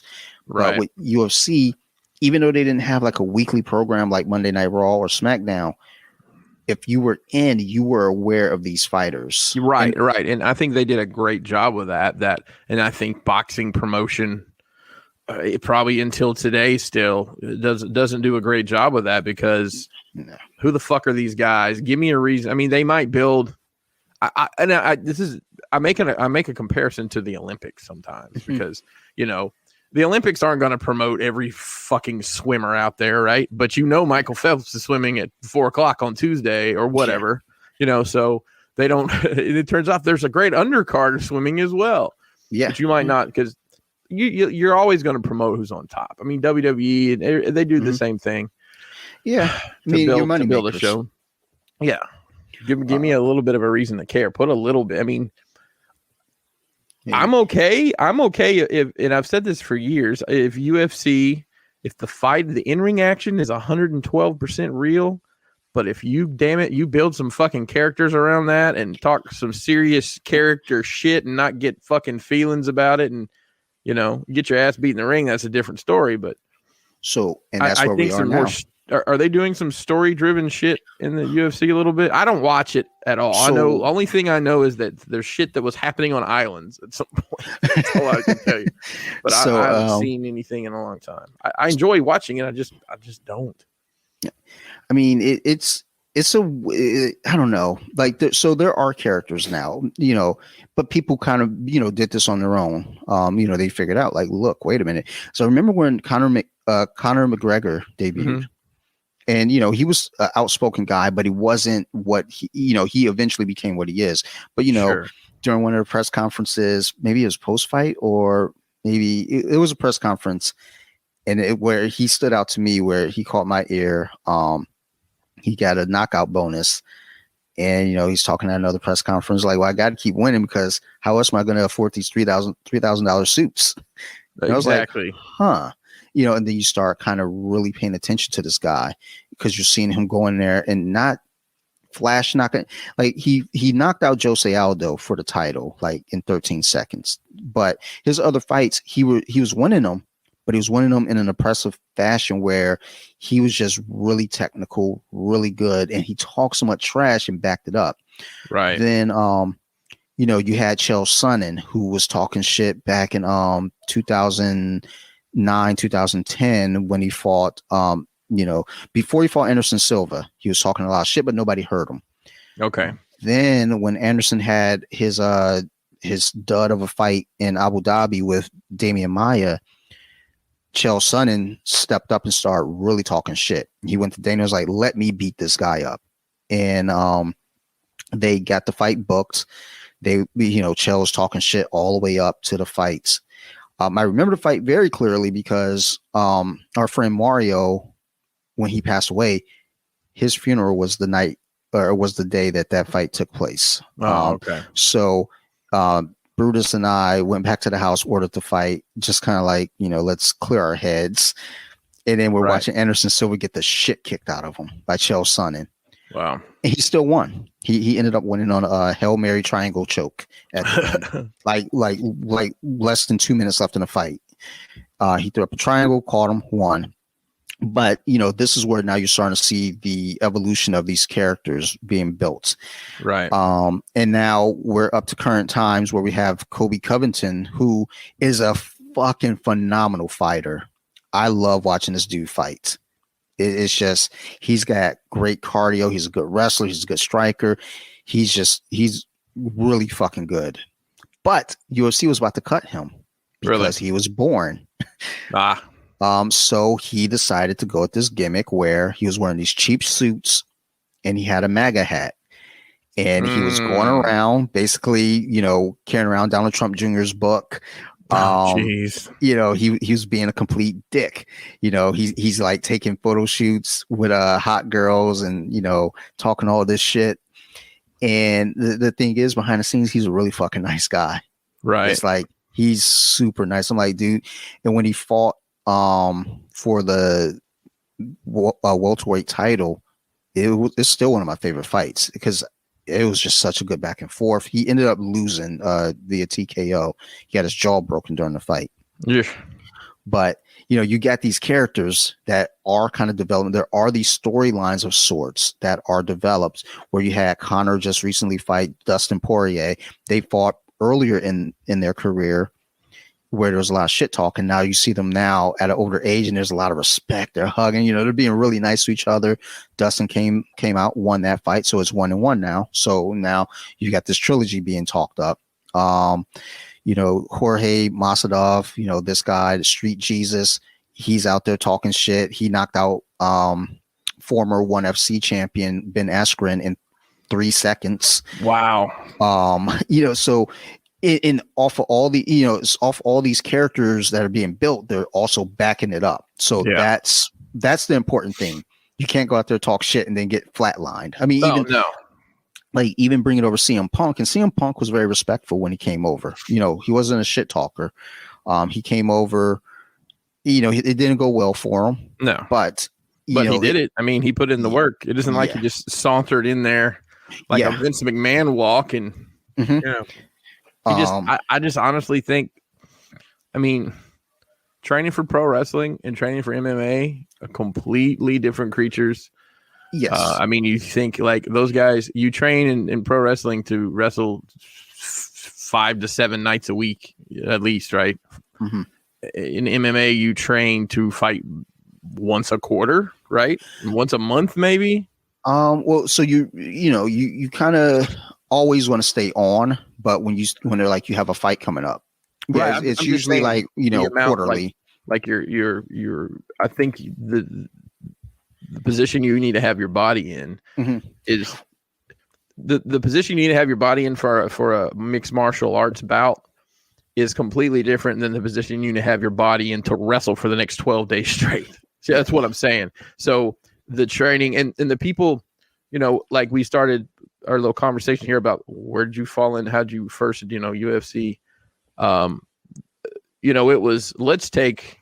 It was like a video game. We got the sumo wrestler and the jiu-jitsu guy and the strongman. You just pick these characters there. And now these kids, and I say kids because they're a lot of early 20s guys that are coming in. They've been training in jiu-jitsu and striking and all this stuff since they were 8, 10, 12 years old. Yeah. And you can't just learn that as a grown person. You can't get your muscle memory to where you need it to be in that short span of time, especially considering Punk didn't have any. Yeah. And I'm a Punk fan. Don't get me wrong. He didn't have any amateur wrestling background to tie back around to his, Pepsi Plunge. That he had. If he did, it wasn't a lot. I thought he had like a slight background in jiu-jitsu, not like anything major, but like kind of current time, not like he was training jiu-jitsu in the early 2000s, but like recent. He's got his blue belt recently. I don't know. Okay. It was, but it was back in 2017. So yeah, I mean he's got some skills about him, but it's not the same skill set that somebody who is a UFC fighter that has trained for, their entire life for these fights is what I'm saying. Yeah. You take a guy like, Bobby Lashley was successful in MMA in his limited amount. I mean, that dude's, it makes me sad to know that he and I are the same age when I see his ass on TV. Dude, it's like, he's a beast. And you know what? I watched one Impact video on YouTube, so you know what that means. Here they all come. And there was some like top 10 biggest title changes, and he was in. Like, man, he's gotten so much bigger since then, since 3-4 years ago in Impact. Yeah, but yeah, so I've never seen any of his UFC fights or his MMA fights. He fought in Bellator, right? I believe it was Bellator. They were both on Spike TV at one point, maybe. Yes. But yeah, I mean, I think a lot of these guys. I mean, Brock Lesnar had success, I guess. Yeah, I mean, he was a champ. Yeah, I mean, and defended. But didn't he have to fight? He won the belt in his first match, right? So no, he fought Heath Herring in his UFC debut. He won that pretty handily. So then he fought Frank Mir, who's a former heavyweight champ, in his second match, and he was winning that fight. Like as far as like he was controlling. Something weird happened. They I don't know, did they stand him up? Something goofy happened. And then Frank got him in a knee bar. So he lost the second match.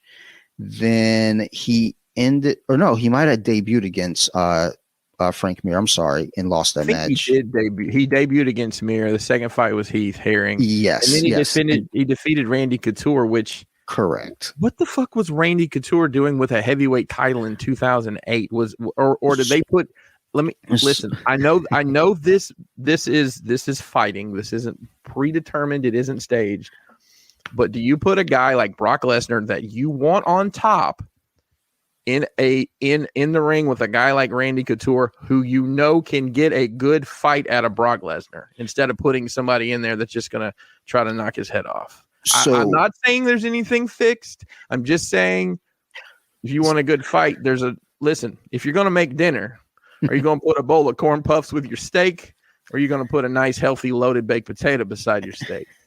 I mean, I'd eat it either way. It's like, I mean, you're asking the wrong person, because that first option was definitely mine.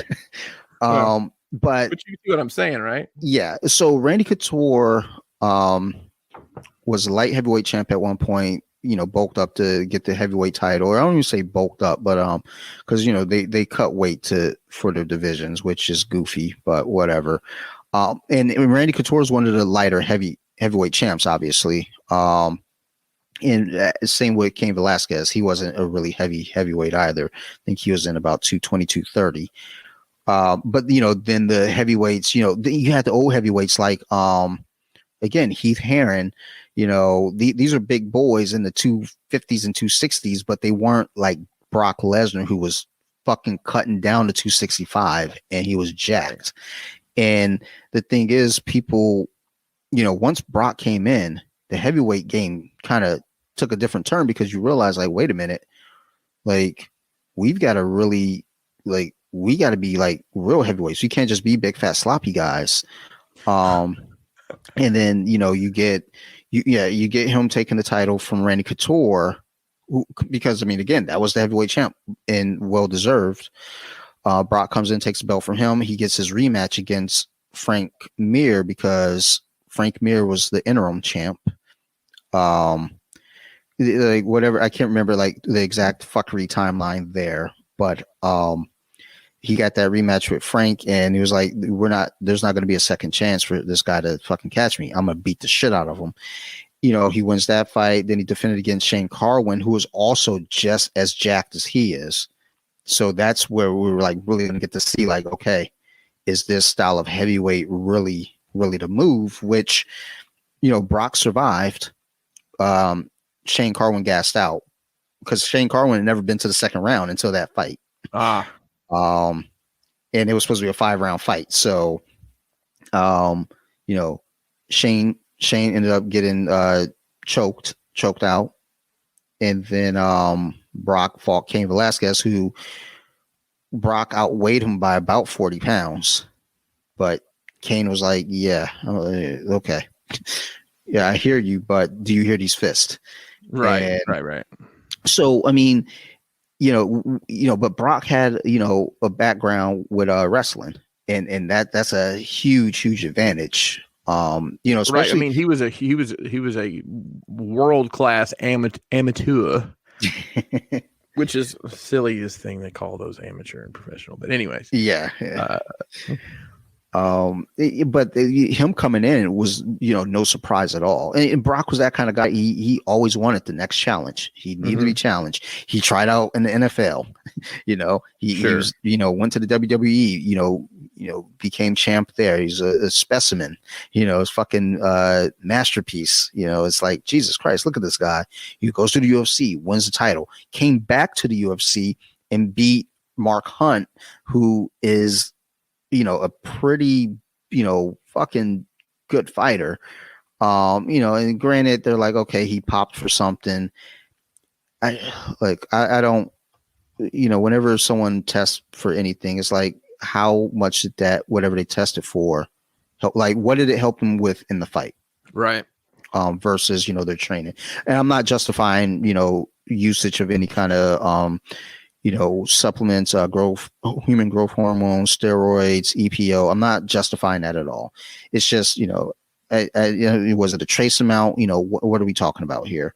Right. But either way, when you look at, where pro wrestling and MMA kind of, married to each other, it is now in the ideal that you have these personalities growing. With pro wrestling, like I said, though, when you buy a pay-per-view, you should be getting entertained. Right, you're getting 4 hours of wrestling matches. You're not going to get. I mean, shit happens occasionally. It's pretty rare, though. Yeah, I mean, well, like I was saying, the card that was on recently, our guy out of Crazy 88, he won in 16 seconds the first match of the night. As the rest of the card went on, there are a couple other fights that went pretty quickly. The main event ended because of an eye poke, so it was a no contest. But no, it was a bad eye poke.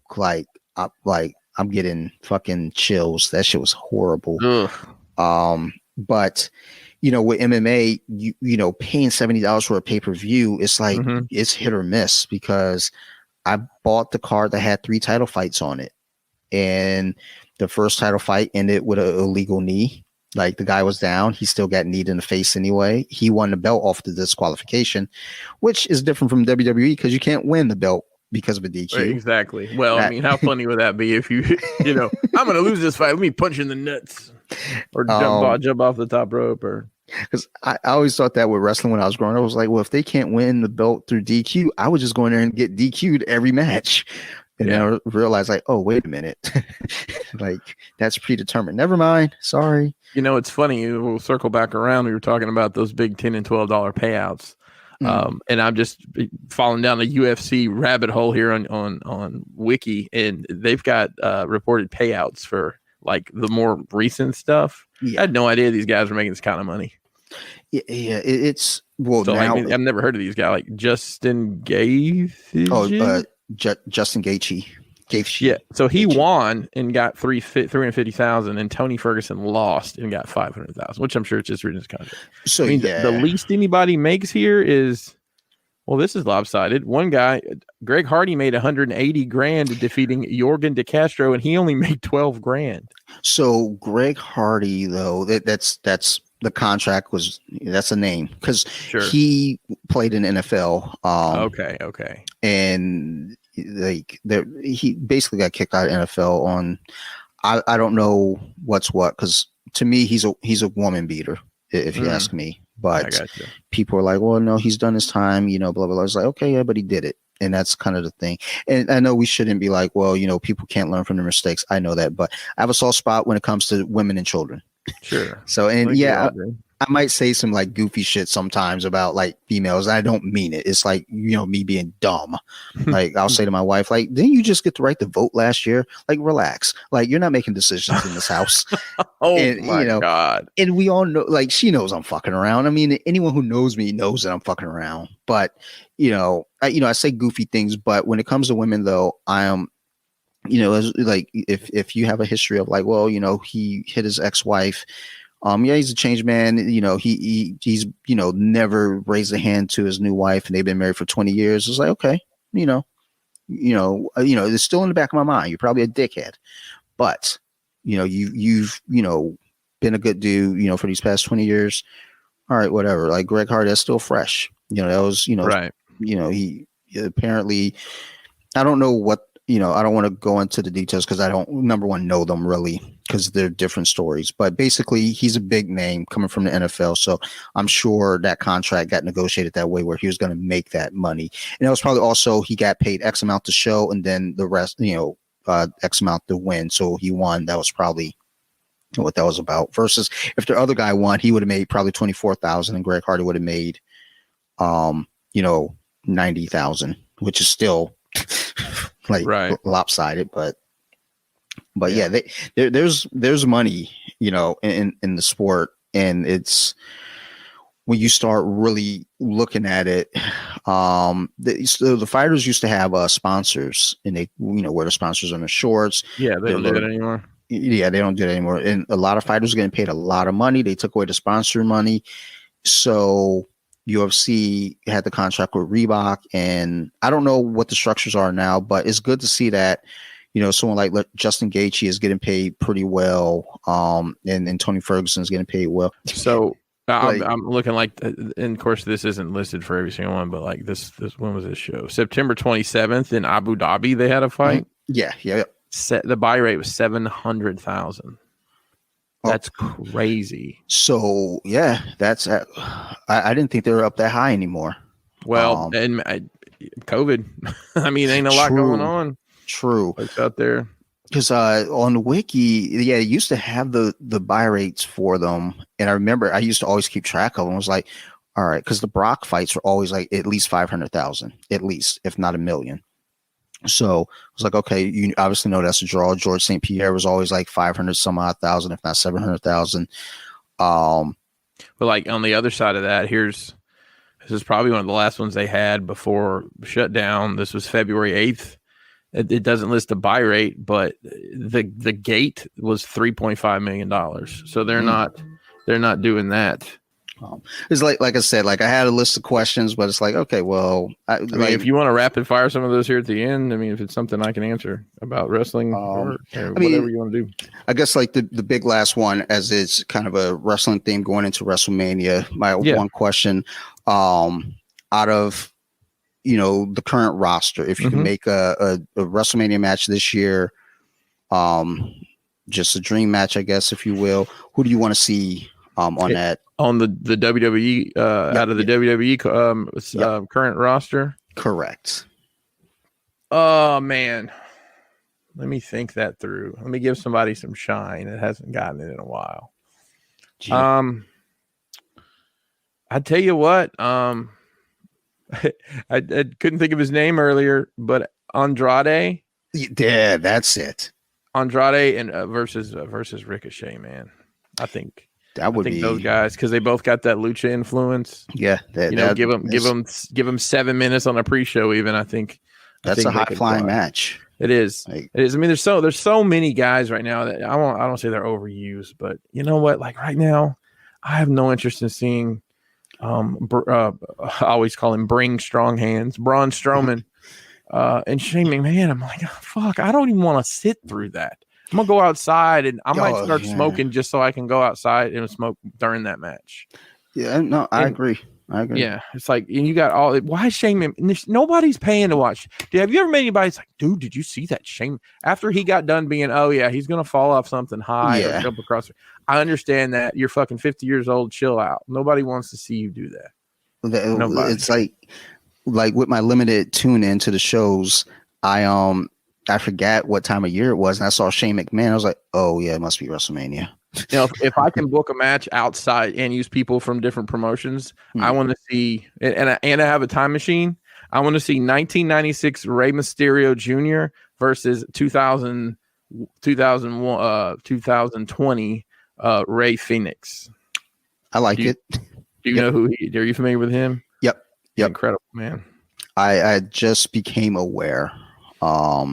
Like as in the past couple weeks. I think I posted that in our little wrestling group. So I did, and that was the first time that I was aware. And then watching AEW, I was like, okay, I get it now. Yeah, the Lucha Bros. Yeah, he's incredible. I like the Lucha stuff. If I had a way to watch like AAA, I don't even know how to watch it. Like I looked into it the other day and I couldn't make sense of how I will watch it because it's so fucking entertaining. It's just, it's on another fucking planet. It really is. Some of these guys they have wrestling the characters. It's like, yeah, I agree. I like a lot of high flying.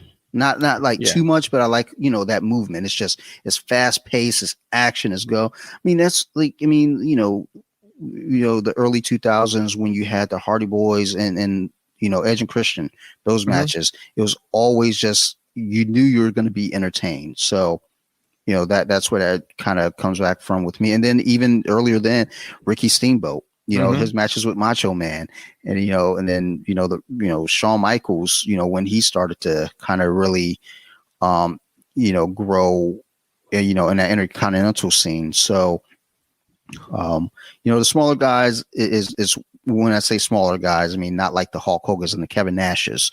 Right. It's like, those are always entertaining to me, and the bigger guys are there for the event, but the smaller guys are there to sell the show. So exactly. But I think I got through most of the questions, but that's the big one that I wanted. It was like, okay, WrestleMania, what's your dream match off the current? And I agree. I think that would be a good match.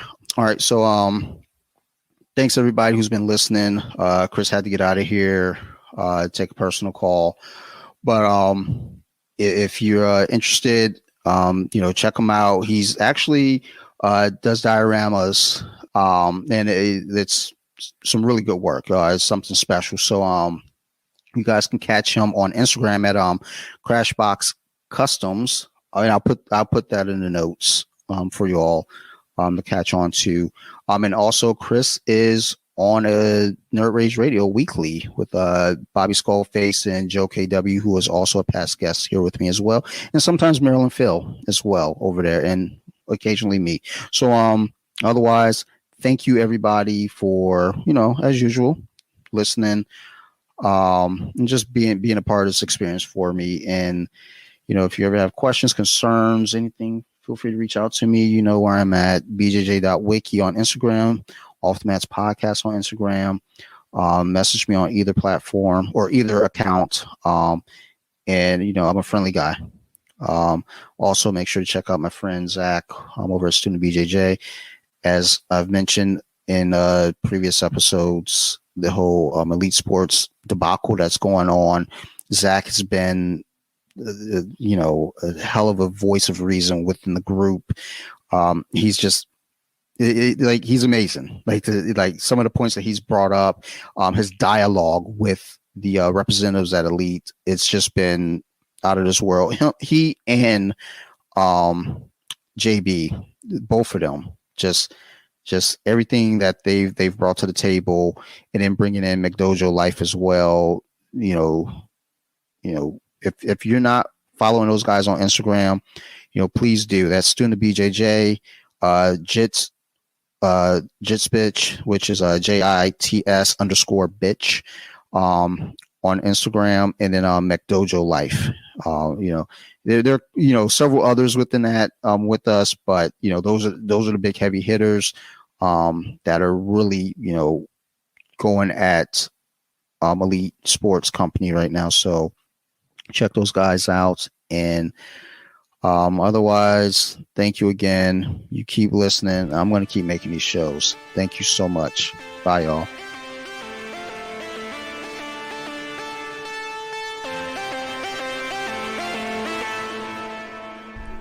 They were with it. Now let me sing a song.